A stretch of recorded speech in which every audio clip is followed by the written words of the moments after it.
There are so many things that I've wanted to give up on. You might think I have it all together. You might be tempted to look at all the great things I've accomplished and think, I wish I had that. Or she's so lucky. Those thoughts are okay, but they seem to imply that you can't have it yourself, when in fact you can. Maybe you've been on the road to success yourself and decided it just wasn't possible for you. You hit a few bumps in the road and threw your arms up in exacerbation and called it quits. Or maybe it was more insidious. You took a detour and never got back on track. Or maybe you've had some great accomplishments, but have started feeling that the road to success has gotten just a little bit harder. That has definitely been the case for me. I'm sure that most people have these kinds of thoughts and experiences. Honestly, I still have them. Just a few months ago, I was experiencing the desire to quit all over again. I've really had to work on my mind and identify what the underlying problem was. As always, I don't want you to have to figure it out yourself, so I'll be sharing my experiences once again to hopefully offer you just a little different perspective. Are you ready to shift your mindset and tap into the opportunities that are waiting for you right now?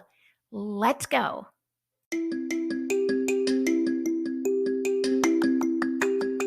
Welcome to the Creating Clarity podcast, where we talk all about clearing the fog, shifting our focus, and uncovering the opportunities that are hidden right in front of us. I'm your host, Dr. Liz Aguirre. Before I begin, I must emphasize that this work is separate from my professional medical work and does not represent medical advice or opinions of any specific organization.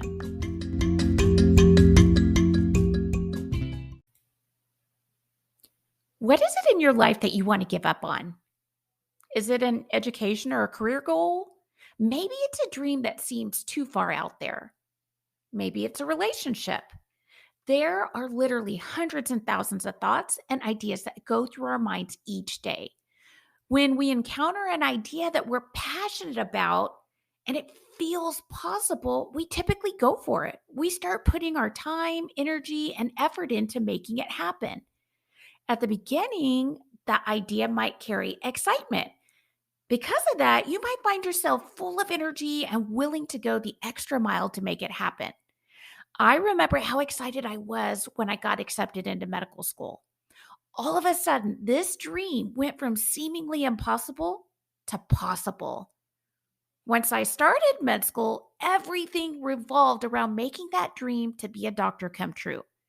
I had unwavering faith that I would get through it no matter how hard or how impossible it seemed at times. I just knew I would.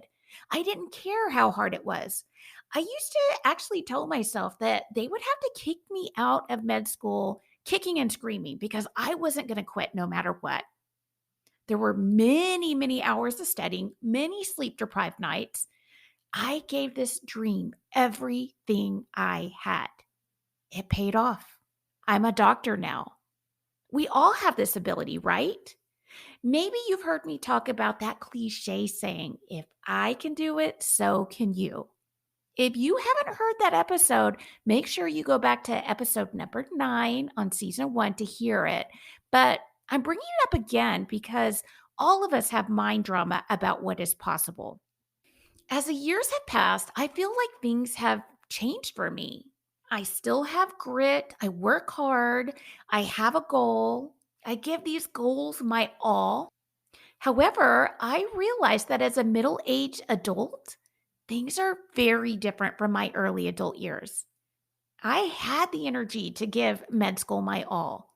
Where focus goes, energy flows. And I funneled all of my focus and energy into becoming a doctor. The problem is that as a middle aged adult, there are many more things that require my energy and attention. I didn't have all of these priorities in my early adult years. Now I have an adult job. I have a mortgage. I have a husband, kids. I have an aging parent. I want to save for retirement. There's also school loans to pay while I'm also saving for my kids' college education. But wait, I also want to travel and I want to have family experiences. It's a lot. This means that I can no longer give one thing all of my attention. I am still working extremely hard, but it's spread out in a lot of different directions. This makes life more challenging. This is why I talked about how to figure out how to focus your energy a couple of episodes ago. Sometimes it feels impossible to do it all. Prioritizing becomes extremely important. I had reached a point where I kept pushing and working hard, but no matter how hard I tried, it felt like I was losing traction. I couldn't get there. I couldn't figure out how to quote win. No matter how hard I worked, it wasn't working. This left me confused and scared because I had always been able to push through and eventually succeed, but it stopped working. Instead, the harder I worked, the worse things got for me. Then I got to a point where I was angry and resentful. This made me want to quit my job. And my first job, I did quit. And ultimately, it kept happening again and again. And this brought up fears about going back to a life of poverty. I knew how that went. I didn't want to go back there. It made me feel frustrated. I would yell at my kids. I didn't want to go out to do anything fun. I felt trapped. I didn't feel like my husband or anyone else could understand.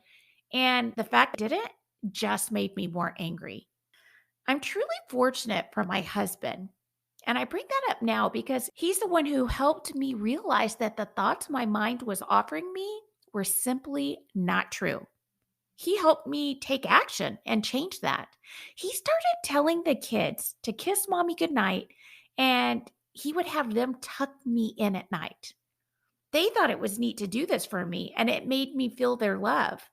My husband did this because he recognized something important. I was stretching myself too thin, I was exhausted, and I was sleep deprived. So my husband took it upon himself to take some of that burden off of my shoulders. He made it clear that he was a stay at home parent and it was his job to cook, clean, and do laundry, not mine. That made me feel a whole lot better because up to that point, I had all these thoughts in my mind about what I should be doing and wasn't. He slowly helped me to learn to not be so hard on myself and realize that I was human and I had real human needs.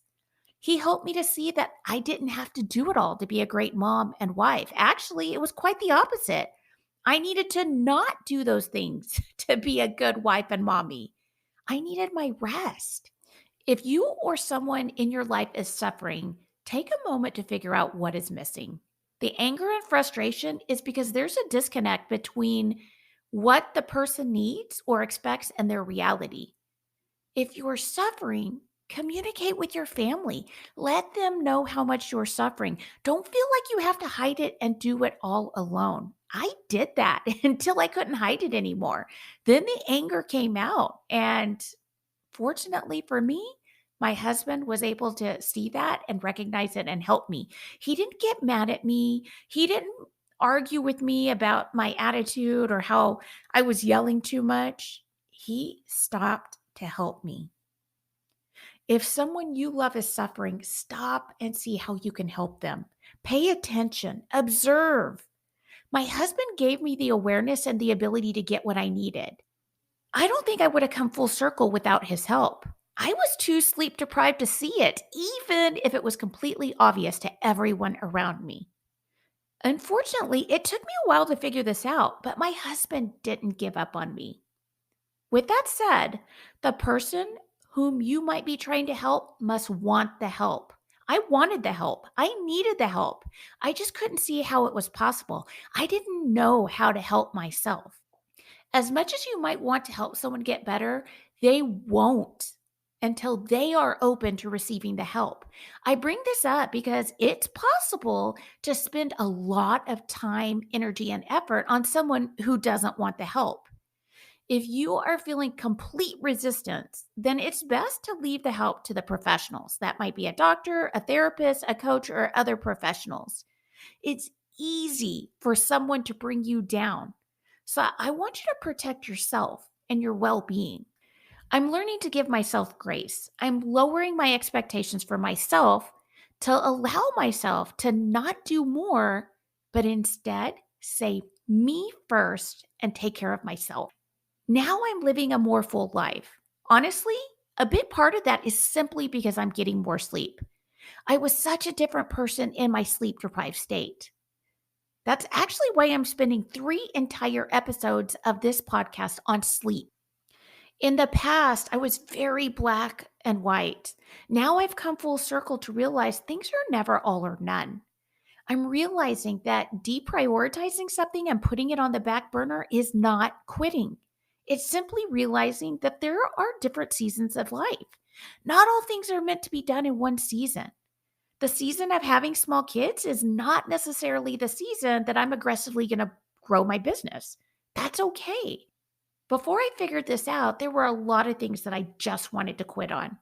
My podcast and weekly email to my subscribers are a couple of examples. The first few weeks, I was so excited and invigorated by this work.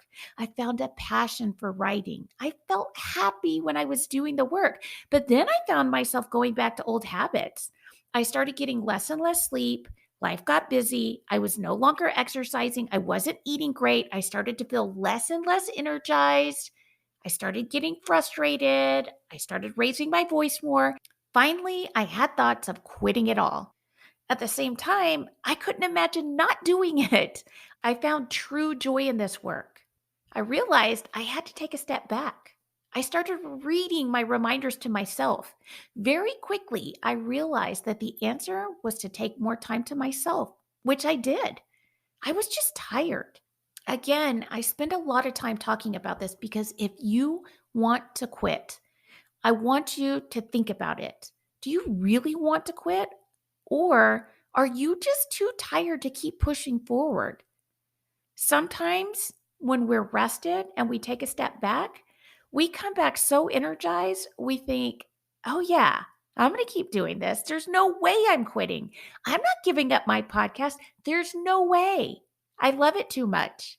And I love being able to share my story and help others and inspire others to overcome the bumps in their road, to overcome the obstacles they're experiencing. To summarize, I want to emphasize some of the big points. Number one, there does come a point where working harder is not the answer. You might need to deprioritize a few things. You might have to delegate. Sometimes you have to just decide to let it go altogether. Number two, when you're overwhelmed, angry, or frustrated, take a moment to figure out why. For me, there were so many times I found these emotions were caused by a lack of sleep or overworking. Even worse, I felt them over and over again. You would think that after the first, second, or third time, I would know, okay, don't do that, but it's just not the truth. Even after I realized that my misery was caused by a lack of sleep, I didn't feel like I could always prioritize it. I didn't feel like I had a choice. I felt like there were other things that were so much more important than my sleep. I suspect that many of you could feel the same way. You've heard me say this before, and I'll say it again. You always have a choice, even if it doesn't feel like it, but you have to recognize the importance. For me, being happy and healthy really needs to be a primary goal. This is why I've started making such a big deal about starting the Me First movement. When we neglect our basic needs, things don't end well. If you're sacrificing yourself to achieve something, then it won't be long before you just want to quit. If you do manage to reach the goal, you might find that the happiness you thought you would experience isn't there at all. Or if it is, it might be fleeting. It might last a day or a week, or if you're lucky, a month, but then you go back to your miserable baseline state. If you feel like giving up on your dreams, please don't. Instead, rest. Get the rest, get the sleep that your body needs. I think you will find that when you're well rested, you see things more clearly. Things become easier. Your mind doesn't have to think so hard. You might also realize that some of the things that you thought and said now seem silly. At the time, they really weren't. Really. They made you angry or frustrated, but now in a rested state, you might see things differently. When you're not getting the sleep you need, your body will fight you. until it gets what it needs. Sleeping is such an important part of life. When I learned to prioritize my sleep, things drastically changed for me. I had more energy for my kids. I was able to do my work plus other things that I enjoyed. I found the motivation again to get up early for my morning workouts. I constantly had new ideas popping into my head as I was driving, as I was walking. Most importantly, I found happiness in the simple things in life that I already had. I didn't have to try to get them. I already had them, but I just wasn't seeing them. When you sleep more, you can do more and give more while doing much less than you were doing before. It becomes more effortless to achieve not only what you had hoped, but much, much more. Hopefully, I've been convincing enough for you to make the decision to not quit, but do the things that you know you need to do. Maybe that's more sleep. Maybe that's taking a break. Maybe it's drinking more water or eating better or exercising. Whatever it is that your body is telling you you need, please pay attention. Take a step back. Do not quit. With that said, I often find myself slipping back into old habits. It takes constant work, and I realize that. That's why I have my sticky notes on the wall to remind me when I'm falling backwards. That's it for this week. I'll see you next week. And guess what? I will have a special guest joining me next week, so you won't want to miss the episode. I will see you then.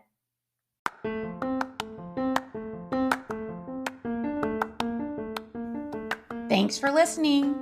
Make sure you hit subscribe so that you won't miss the next episode. And if you like this episode, please share it with a friend and give me a 5-star review so that I can reach more people. I'll see you next week.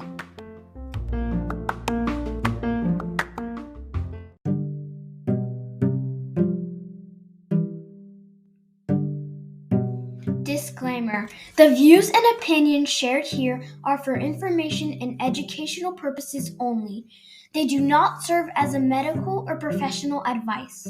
They do not represent any academic, medical, or professional institution or organization. If you found this helpful, don't forget to leave a 5-star review. Thank you.